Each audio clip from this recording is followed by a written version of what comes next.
One of my favorite questions that we asked was, if your life was a movie, at what point would the audience weep?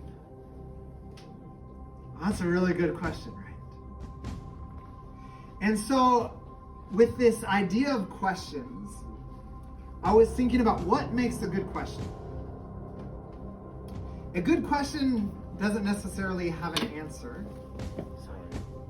But in English, question, there's a root word that is quest.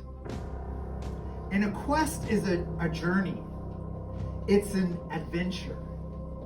It's a goal that maybe you don't get to right away. You have to take a lot of curves and turns and maybe overcome some barriers to finally get to where you want to go.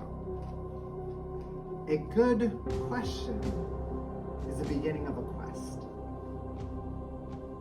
Think about that for a second. A good question is an invitation to a quest. So, what might be a good question?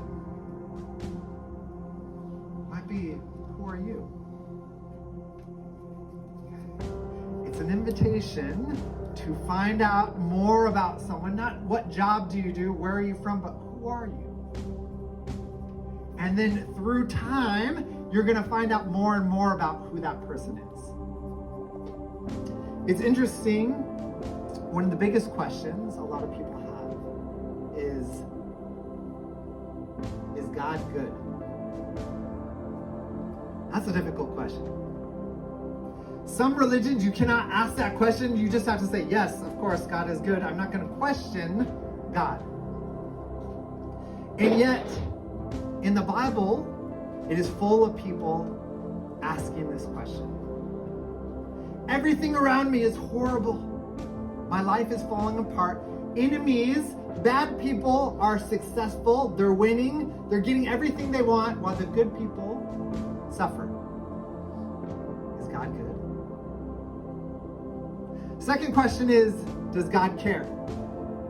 Maybe he's good, but does he actually care about me?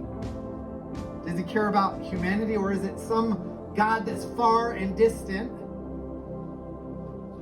And how I'm doing, what I'm experiencing, he doesn't care about.